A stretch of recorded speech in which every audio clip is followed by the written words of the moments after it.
जी अस्सलाम वालेकुम। मैं हूं मीराज पनुआ। सबसे पहले एक बार दुरूद पढ़ने अल्लाहुम्मा सल्ली अला सय्यिदना मौलाना मुहम्मदिन व बारिक वसल्लम सल्लल्लाहु अलैहि। आपको बताता हूं, मैं जो हमेशा कहता रहता हूं कि जी 1 मुरब्बा मीटर में पौधे इतने होने चाहिए, ये होना चाहिए, वो होना चाहिए।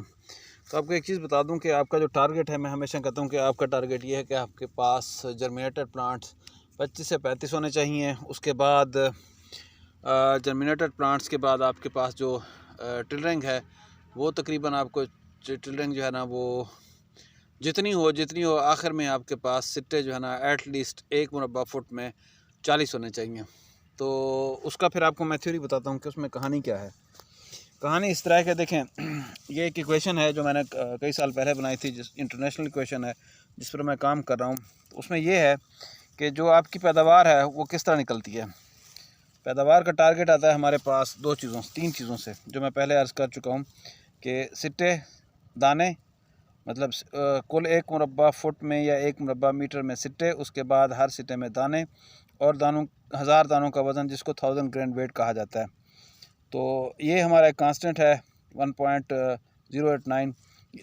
ये बाद में बताऊंगा ये क्या चीज़ है। तो ये इन तीनों चीज़ों की वेरिएशन से, ये कांस्टेंट है, इन तीनों चीज़ों की वेरिएशन से आपकी मुमकिन पैदावार बनती है।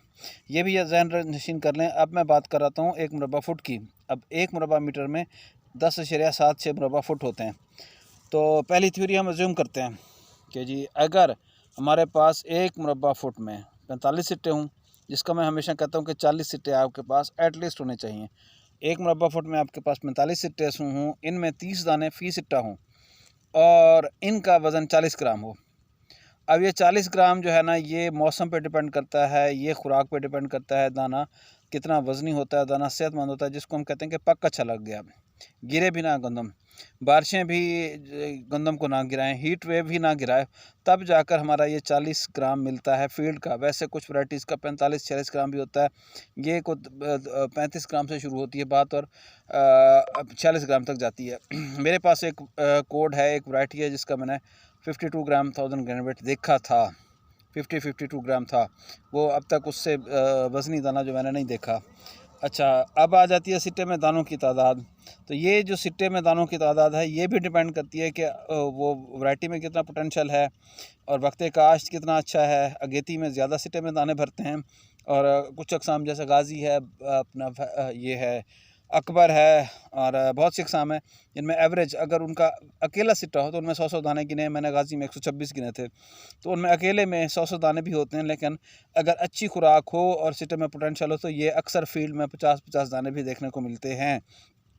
अच्छा, बात दूसरी ये आती है कि दाने की भराई के लिए फिर आपकी जो खुराक है वो भी डिपेंड करती है कि फास्फोरस और नाइट्रोजन आपने ये नाइट्रोजन का, फास्फोरस का किरदार को तकरीबन पहले पानी तक मुकम्मल हो जाता है और उससे रूट जोन बनता है, नाड़ी अच्छी बनती है। नाइट्रोजन का किरदार तकरीबन ये ड्रिलिंग शुरू होती है तो ये तकरीबन जब गंदम 50 दिन की होती है, उस वक्त नाड़ी के अंदर सिट्टे की बुनियाद पड़ जाती है। उस वक्त से जो दाने का किरदार है ना, वो स्पाइकलेट्स, मतलब वो सिट्टे में दाने कितने बनते हैं, जिसको हम स्पाइकलेट या गुरियाँ कहते हैं, तो उस वक्त जो है ना वो स्पाइकलेट डिफाइन हो जाती हैं। वो चलती रहती हैं तकरीबन जब गंदम नाड़ी मुकम्मल कर लेती है, तो उस वक्त स्पाइकलेट्स जितनी बननी होती हैं तकरीबन वो बन जाती हैं।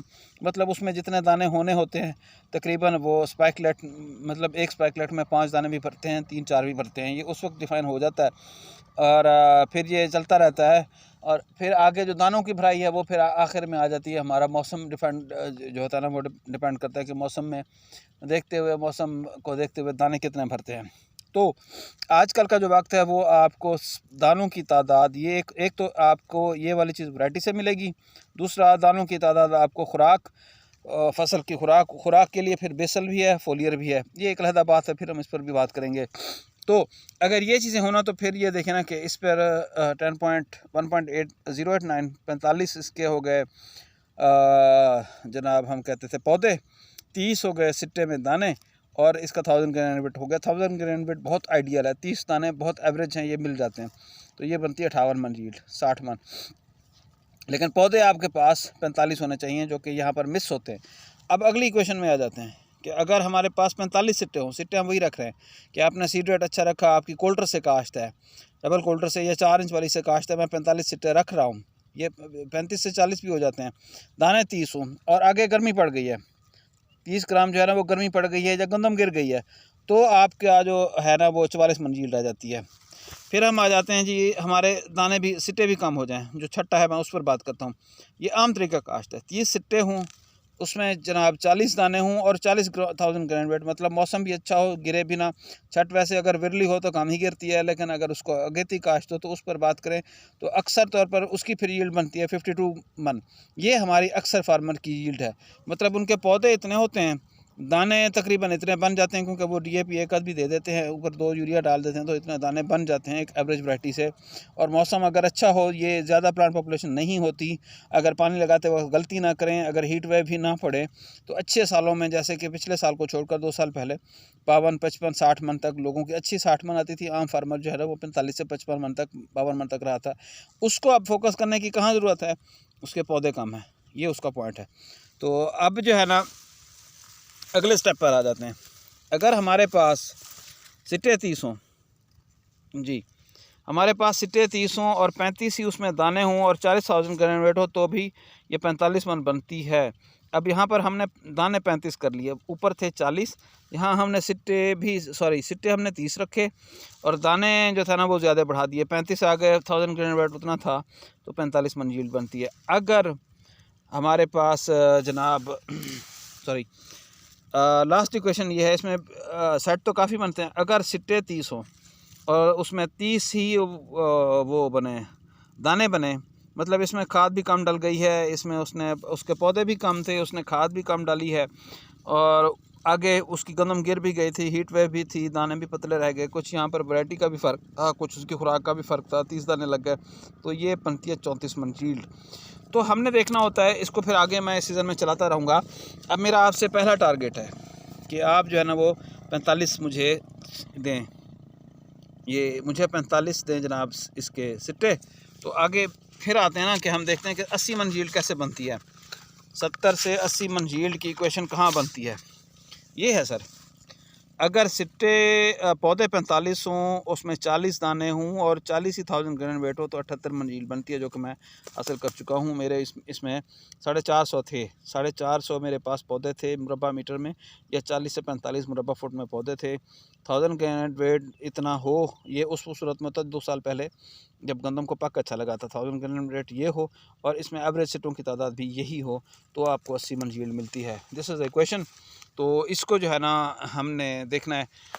अभी आपका जो पहला टारगेट है वो मुझे ये बताएंगे अपने कमेंट्स में, मुझे जिस मीडिया पर, फेसबुक पर हैं, व्हाट्सएप पर हैं, जहाँ भी है, मुझे ये बताएंगे कि आपके पास जर्मिनेटेड पौधे कितनी हैं। आपका हदफ ये है कि सर आपने इसमें एवरेज में, अच्छी जगह पर नहीं, ये मैं गंदम में बैठा हूँ, ये मेरी एवरेज फील्ड है, ये देखें एवरेज जगह पर बैठा हूँ, तो एवरेज में आपके पास मुझे इतने मुझे दें 40 पौधे, 40 सिट्टे दें। आखिर में जर्मिनेटेड प्लांट और होते हैं, टिलरिंग और होती है, कामयाब टिलर करवाना और होता है, फिर जाके आखिर में हम जो है ना वो मुझे सिट्टे चाहिए, टिलर नहीं चाहिए। आखिर में 40 सिट्टे चाहिए 1 मुरबा फुट से। Thank you so much.